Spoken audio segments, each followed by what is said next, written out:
This is Jarrod Horak, and it's Tuesday, June 18th, and in this video, I'm going to take a look at the latest news in the 3-year-old male division.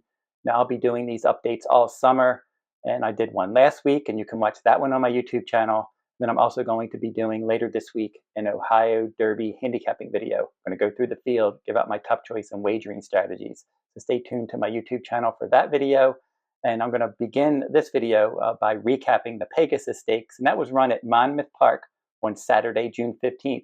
And that was the local prep race for the Grade 1 Haskell, and that Haskell will be run at Monmouth on July 20th this summer. And the winner of the Pegasus Stakes was Tuscan Sky for trainer Todd Pletcher.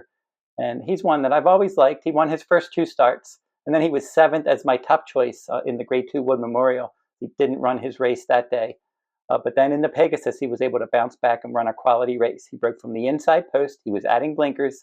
He dueled on the lead, and then he kicked away in the stretch, and he won by more than 6 lengths. Javier Castellano rode him for trainer Todd Pletcher. He was the 3rd betting choice, and he paid $6.80 to win. Now, C Streak was the post-time favorite. He was no threat. He ended up finishing 5th from the outside post. So Tuscan Sky, he's now 3 for 4 lifetime. We'll have to see what they do next. This was a prep for the Haskell, so maybe they go to the Haskell. The Jim Dandy could be a possibility. Or maybe they go to another 3-year-old stakes race. We'll have to see what Pletcher does, because he has multiple decent 3-year-olds that he is targeting for these bigger summer stakes races, including Mindframe, your Belmont Stakes runner-up. He has Fierceness, the beaten favorite in the Kentucky Derby. He won the Grade 1 Florida Derby earlier this year, and he was the 2-year-old champion. He has Antiquarian, the Grade 3 Peter Pan Stakes winner. He was 5th in the Belmont Stakes. Then he also has 2-time stakes-placed maiden Protective. He was unplaced in the Belmont Stakes, and he's one that may end up dropping back into a maiden race, getting a confidence-boosting win, and then coming back into the stakes ranks later this year. The runner-up in the Pegasus Stakes was Domestic Product for trainer Chad Brown, and he battled on the pace. He was racing wide from an outer post. He was clearly second best. And then Hades, he ended up finishing 3rd. He attended the pace. He was racing wide, and he was 3rd in that race, but really no threat to the top 2. The winner ran away with that race. The runner-up was clearly second best, and then Hades just did get 3rd, finishing in front of the 4th place finisher by 3/4 of a length. So that's a look back at the Pegasus Stakes and what's next for possibly for Tuscan Sky, and let's see what's next for some of the other 3-year-olds in this 3-year-old male division. Now, Catching Freedom for trainer Brad Cox. He was your Louisiana Derby winner, and then he was 4th in the Kentucky Derby, and I thought he got a good trip in the Kentucky Derby. He basically followed Mystik Dan along the inside. So when Mystik Dan made that inside move and struck the front in the Kentucky Derby, Catching Freedom was following him, just couldn't quite go with the top 3 late, and he ended up finishing an okay 4th. And then in the Preakness Stakes, I thought he ran well there, considering that race didn't set up for him. It was a speed favoring wet track, and Catching Freedom rallied from off the pace, and he just missed 2nd by a nose. Now, Mystik Dan was 2nd there. We had Seize the Gray control the pace and wire the field, and then Catching Freedom rallying in the stretch and finishing a nose behind Mystik Dan, finishing 3rd in the Preakness. And then he came back.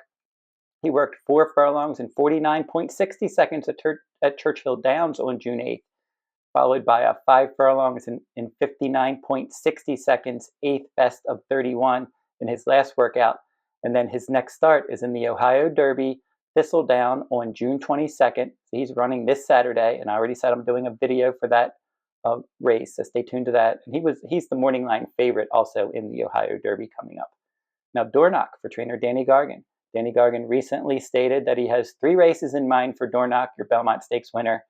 He could run in the Haskell Stakes on July 20th, or the Jim Dandy the week after that at Saratoga on July 27th. And then after that, he'll run in the Travers. So he's either going to pick the Haskell or the Jim Dandy as his prep race for the Travers Stakes, which will be run at Saratoga on August 24th.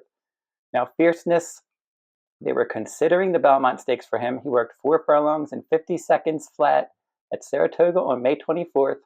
Todd Pletcher wasn't satisfied with his training, so he decided to skip the Belmont Stakes and target the Haskell Stakes.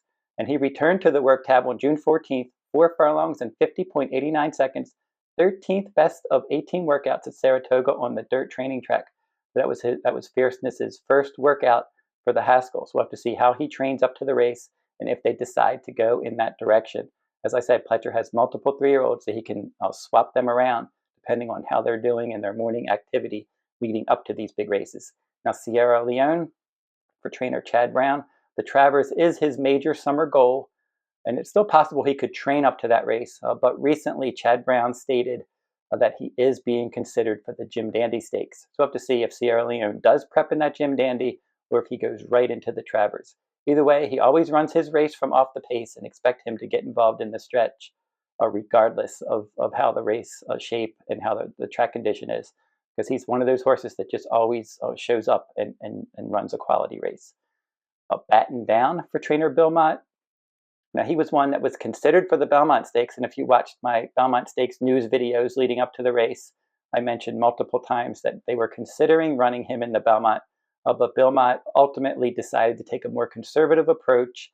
He skipped the Belmont Stakes, and now he is entered in the Ohio Derby on June 22nd. So he's going to go there in that Ohio Derby and run in that race at a mile and an eighth.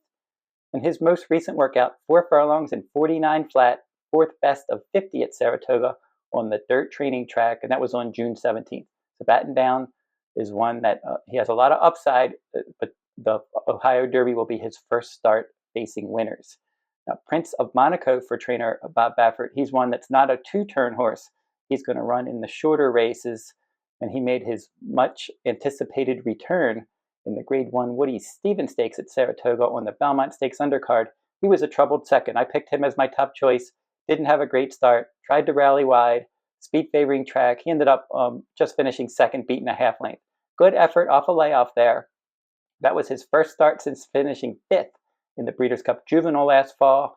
And he's one that is expected to return to Saratoga for the Grade 1 H. Allen Jerkins Memorial at 7 furlongs on the Travers undercard on August 24th. So Prince of Monaco would be a big player if he goes back to Saratoga, and that is the plan. Bob Baffert has stated that he would like to bring him back to Saratoga and target that Allen Jerkins Memorial. And then finally, a Society Man, a Dornoch stablemate for trainer Danny Gargan. He was one that was second in the Wood Memorial and then 16th in the Kentucky Derby. And then he rebounded with a victory in the Grade 3 Matt Winn Stakes at Churchill Downs on June 9th. He got a great ride. Corey Lannery was able to make all the right moves from off the pace. And now Society Man, originally they said maybe they would target the Jim Dandy, but now he is targeting the West Virginia Derby. That's a Grade 3 race at Mountaineer on August 4th. So that's the direction that Society Man's going to be going for trainer Danny Gargan. So that catches us up with all the latest news in the 3-year-old division for 2024. So don't forget to like, subscribe, and comment if you like this horse racing content. Again, keep checking my YouTube channel for all of these 3-year-old updates, handicapping videos. I'm going to be doing a lot of stuff from Del Mar and Saratoga this summer. Keep checking my YouTube channel for all the action. I'm going to post as many videos each week as I can. I'm also going to be doing full cards this summer from Del Mar. From July 20th is opening day at Del Mar. And they're going to run through, I think, September 8th. So keep checking my website, therunawayhorse.com, for those full cards if you're interested. And then I also do a free pick every day at therunawayhorse.com. I have a blog there. It's called the Better Bets blog. And if you just go to my website, click at the top, it says Better Bets. Click there. It'll take you over to my Better Bets page. And every day I have a free pick from across the country at therunawayhorse.com. And until I see you next time, good luck at the races.